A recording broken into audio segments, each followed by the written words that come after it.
Halo Cok, welcome back to Unsolved Case.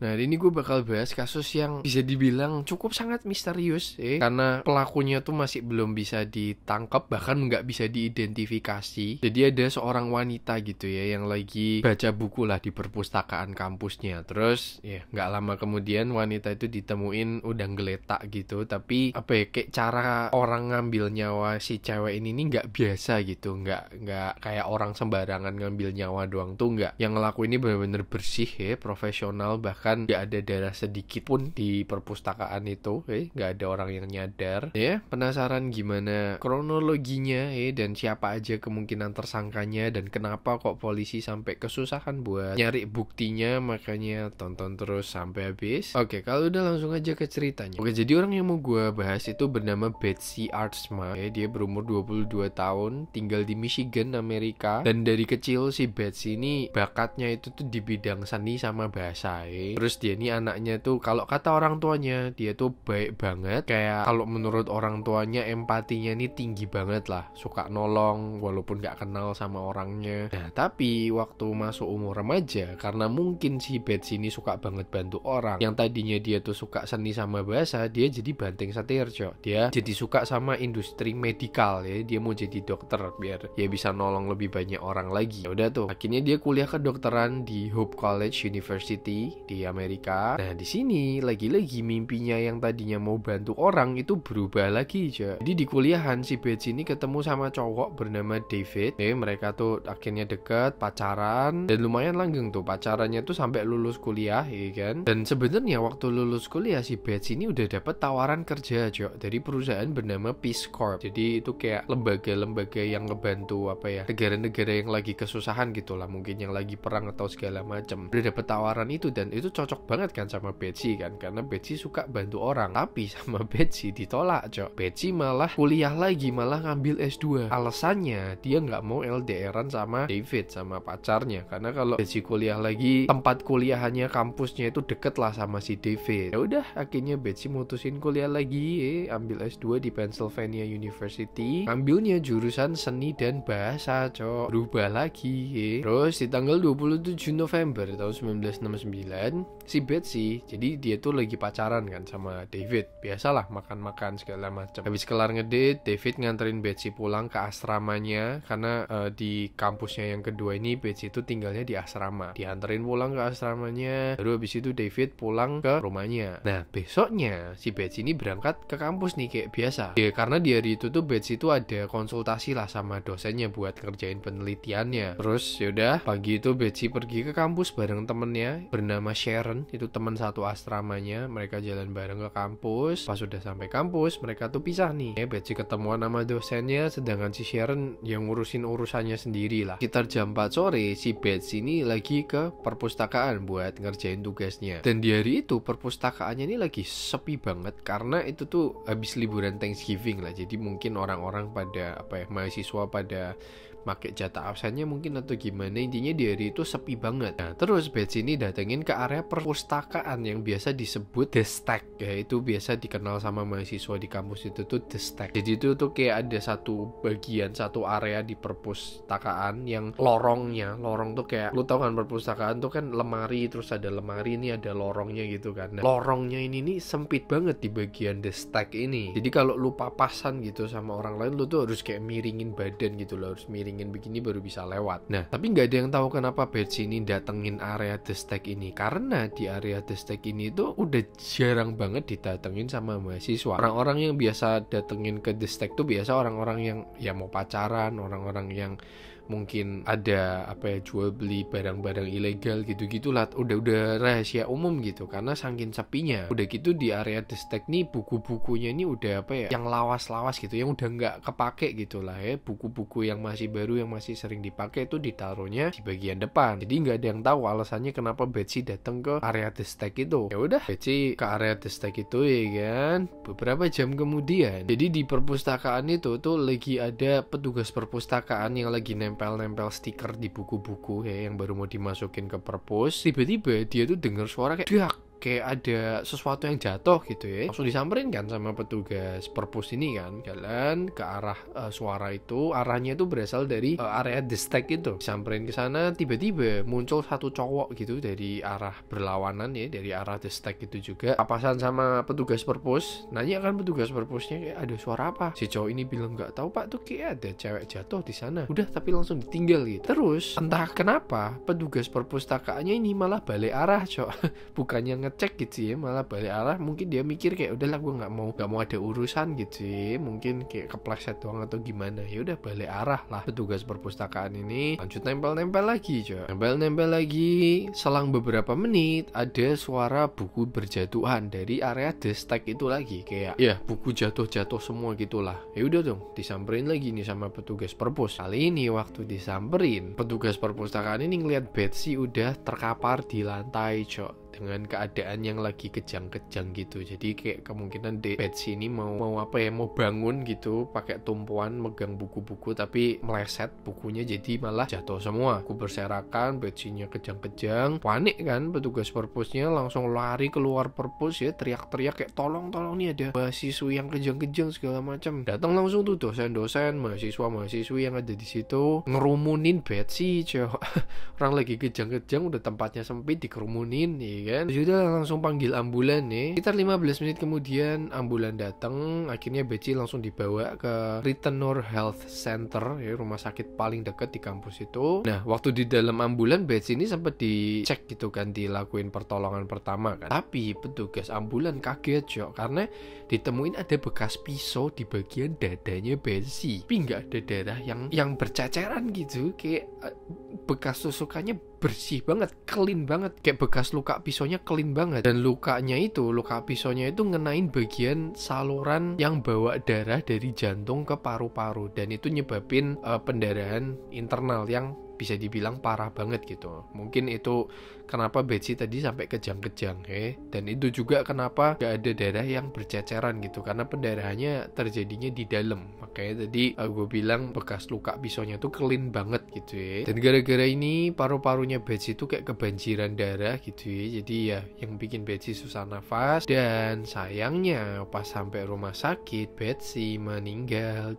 karena ya telat ditolong ya. Mungkin kalau tadi lebih cepat ketahuan gitu, mungkin kemungkinan besar Betsy ini masih bisa bisa hidup lah kalau nggak terlalu telat ditolongnya. Dan kenapa kok tadi orang-orang kampus nih nggak sadar ada luka pisau di dadanya Betsy? Karena Betsy itu pakai bajunya triple gitu ya. Ada 3 lapis baju, udah gitu warnanya yang paling depan merah, cok. Dan nggak cuman itu, pendarahannya Betsy kan terjadinya di dalam kan, jadi nggak yang kayak meler-meler gitu loh darahnya. Mungkin kayak cuman bercak-bercak doang, tapi ya nyaru mungkin sama bajunya. Terus di sini orang tuanya Betsy dengar kabar itu langsung curiga kan, nih kayaknya ada yang mau ngambil nyawa anak gua nih karena ada luka pisau itu. Udah langsung telepon polisi, dijelasin semua segala macem, langsung ditanganin tuh sama polisi tuh, langsung diinvestigasi. Polisi langsung datang ke kampus itu, ke crime scene ya, tempat kejadiannya. Tapi polisi cuma bisa ngandelin interogasi para saksi karena nggak banyak bukti tersisa di perpustakaan itu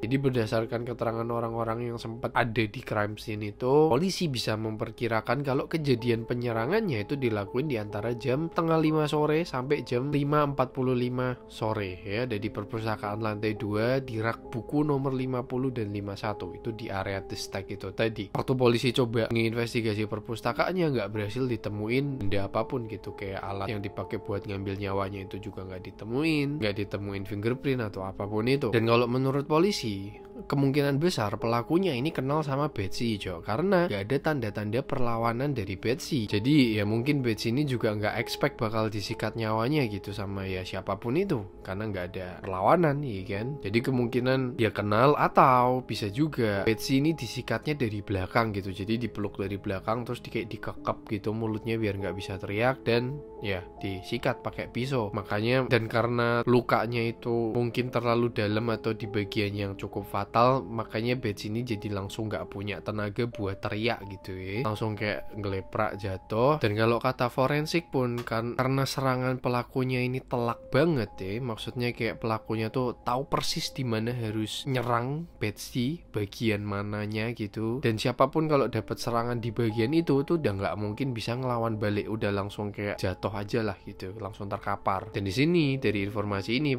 polisi berasumsi kalau kemungkinan pelakunya ini ahli di bidang medis, jadi tahu bagian-bagian mana aja yang fatal gitu ya, dokter bedah mungkin. Ya udah, lagi-lagi polisi cuman punya asumsi doang karena nggak ada bukti apapun ya. Pelakunya juga nggak ninggalin jejak sedikit pun, jadi satu-satunya saksi yang kemungkinan besar ngelihat pelakunya itu ya penjaga perpustakaan. Kalau lu inget tadi, penjaga perpustakaan itu kan sempet papasan sama cowok misterius ya kan, dari arah The Stack itu yang tadi bilang ada cewek jatuh itu. Penjaga perpus ngomong ke polisi, tadi kemarin saya sempat ketemu sama cowok ini gini. Ya udah tuh sama polisi kayak, lu ingat mukanya nggak? Petugas perpusnya, oh inget kayaknya pak. Ya udah dipanggilin sketch artist, digambar tuh mukanya pelakunya ya kan, yang kemungkinan tersangkanya, sampai akhirnya jadi tuh sketsanya baru disebarin. Tapi ya di sini polisi nggak terlalu berharap juga, karena ya bisa aja kan muka yang dideskripsiin sama petugas perpus itu salah kan, karena kan ketemunya kayak papasan doang gitu, nggak yang ngelihat lama, nggak merhatiin. Nah di sini kenapa kok polisi ini susah banget gitu ya, mau nemuin bukti kayak fingerprintnya susah banget gitu, karena setelah Betsy ditemuin kejang-kejang terkapar, itu tuh dikerumunin orang kan perpusnya. Nah waktu Betsy dibawa ke ambulan ke rumah sakit, itu bagian apa ya, tempat tadi Betsy jatuh tuh dibersihin kayak dipel, bukunya balikin satu persatu, dilapin semua, kayak jadi apa ya hilang semua gitu. Misal pun ada fingerprint, ada jejak kaki, itu udah bersih semua ya nggak bisa nyalain pihak kampusnya juga, karena kan tadi mereka nggak tahu kalau Betsy diambil nyawanya kan, taunya Betsy ya ada penyakit apa kayak gitu, karena nggak ada darah apa atau apapun itu gitu. Jadi ya nggak tahu juga pihak kampusnya ya kan, jadi ya udah diberesin aja. Nah makanya polisi ini kesusahan banget buat mau nyari buktinya Nah biasa kan kalau unsolved case muncul teori. Jadi teori yang pertama itu ada yang bilang kalau Betsy itu nggak sengaja mergokin cowok lagi masturbasi di pojok perpus di The Stack itu, karena emang udah rahasia umum The Stack itu buat tempat yang aneh-aneh lah, karena sepi banget, nggak ada orang yang ke situ, jarang. Betsy mergokin, terus si cowoknya ini takut Betsy buka mulut gitu ya kan, jadi ya diambil nyawanya buat nyebarin. Emang ada ekstrim sih ya, tapi ya itu teorinya. Dan teori ini juga didukung sama polisi ini nemuin ada kaleng soda gitu yang isinya masih setengah di pojokan lantai 2 ya di The Stack itu, dan ada setumpuk majalah dewasa ada beberapa majalah dewasa yang baru dirilis bulan Oktober dan November tahun 1969, jadi masih baru banget. Dan setelah diinvestigasi lebih lanjut, di sekitar meja itu tuh juga banyak jejak sperma jadi ya bisa dipastiin lah itu tempat bener sering dipakai buat ya hal yang begitu. Tapi ya lagi-lagi polisi nggak berhasil nemuin apa-apa ya, cuman ditemuin botol kaleng itu segala macem. Dan sebenarnya polisi nemu fingerprint di kaleng soda itu, tapi waktu dimasukin ke database kepolisian itu nggak ada yang match. Nah ini gue nggak ngerti kenapa polisi nggak minta fingerprint dari mahasiswa-mahasiswi, khususnya mahasiswa ya yang ada di kampus itu,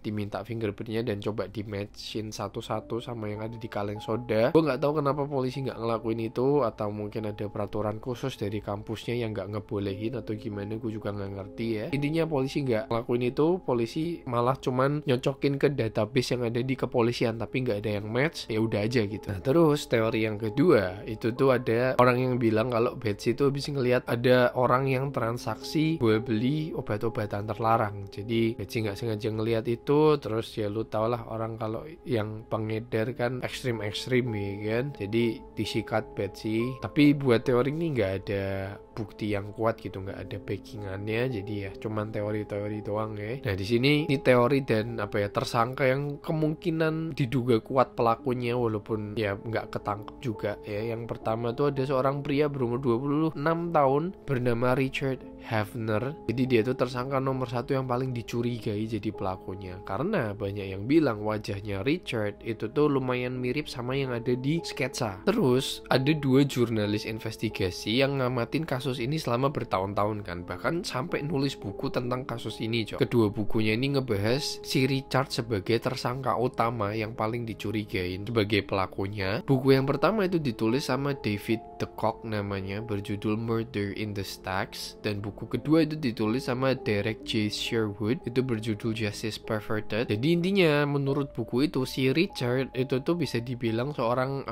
akademisi yang berprestasi banget. Jadi dia kuliah di universitas yang sama Betsy, cuman jurusannya beda ya. Jadi Richard nih ngambil jurusan S2 geologi. Intinya Richard nih mahasiswa yang berprestasi banget lah ya. Dia juga sempat jadi asisten dosen di kampusnya tapi prestasinya ini nih dirusak sendiri sama si Richard, karena si Richard nih beberapa kali kena kasus pelecehan terhadap anak-anak, Cok. Dan ya hampir semua orang di kampus itu tuh tahu tentang kasusnya Richard ini. Dan gak cuman itu, Richard ini juga dikenal orang yang sangat temperamen banget kalau emosi itu meledak-ledak gitu ya. Terus di bulan Oktober, sekitar sebulan sebelum kejadian pengambilan nyawanya Betsy, si Richard itu sempat mau deketin Betsy, Cok. Tapi mungkin karena udah rahasia umum si Richard nih pernah kena kasus pelecehan, Betsy nolak lah, Betsy menjauh gitu ya. Jadi kalau asumsi orang-orang bisa aja ini si Richard marah, kesel, nah ya dia deketin Betsy tapi Betsy-nya nolak, jadi disikat nyawanya si Betsy. Tapi ya nggak ada bukti buat teori ini ya. Itu cuman nggak tahu dapat dari mana asumsi ini. Terus juga kan pelakunya kalau menurut forensik tadi orang yang ahli medis kan, sedangkan si Richard ini kan jurusannya geologi, jadi jauh banget ya. Terus yang keberapa gua nggak tahu, yang dicurigain lagi itu si pacarnya Betsy sendiri, si David Wright. Tapi waktu diinterogasi, David Wright nih bilang dia terakhir ketemu Betsy sehari sebelum Betsy meninggal waktu malam-malam tadi nganterin Betsy ke rumah, habis itu udah nggak ketemu Betsy lagi. Dan ya untungnya David punya alibi yang kuat lah ya, di hari itu David lagi ada acara sendiri. Tapi ya biasalah ya kalau ada kasus begini pasti yang diinterogasi orang-orang terdekatnya pasti juga keseret ya. Terus David sama Betsy juga akur, nggak ada masalah segala macem, jadi ya nggak ada motif. Terus yang terakhir nih yang paling liar, Cok, menurut gue karena banyak orang-orang yang nyambungin kasusnya Betsy sama kasusnya Zodiac Killer, Cok, serial killer yang sampai detik ini nggak ada yang tahu siapa, legend juga. Kenapa kok bisa sampai disambungin ke Zodiac Killer? Karena periode waktu Zodiac Killer muncul sama kasusnya Betsy ini tepat aja gitu, bersamaan. Nah, terus ada rumor juga yang bilang kalau di tanggal 28 November tahun 1994, 25 tahun setelah meninggalnya Betsy, ada seorang petugas perpus yang nemuin kertas di tempat meninggalnya Betsy. Itu isinya Rip Betsy Aartsma, born 11 July 1947, meninggal 28 November 1969, I am back. Nah, jadi banyak orang yang bilang wah itu surat dari Zodiac Killer tuh segala macam. Tapi ya suratnya aja bahkan nggak dipublis gitu, kayak cuman kata orang doang nih. Dan ya sampai sekarang kasusnya Betsy Aartsma ini masih nggak ada yang tahu kenapa kok bisa tiba-tiba kejang-kejang di perpustakaan, siapa tersangkanya segala macam itu sampai sekarang nggak ada yang tahu. Ya gimana menurut lu ya? Kalau lu punya teori-teori lain boleh komen di bawah ya, ntar gue tambahin teori yang ada. Ini gue cuma masukin beberapa teori yang menurut gue masih nggak terlalu liar lah ya, kecuali yang terakhir tadi. Dan ya gimana menurut lu ya, komen di bawah. Semoga bisa menghibur ya, semoga bisa menghantarkan kalian tidur ya. Jangan lupa di like, jangan lupa di subscribe, share juga ke teman kalian. See you in the next video.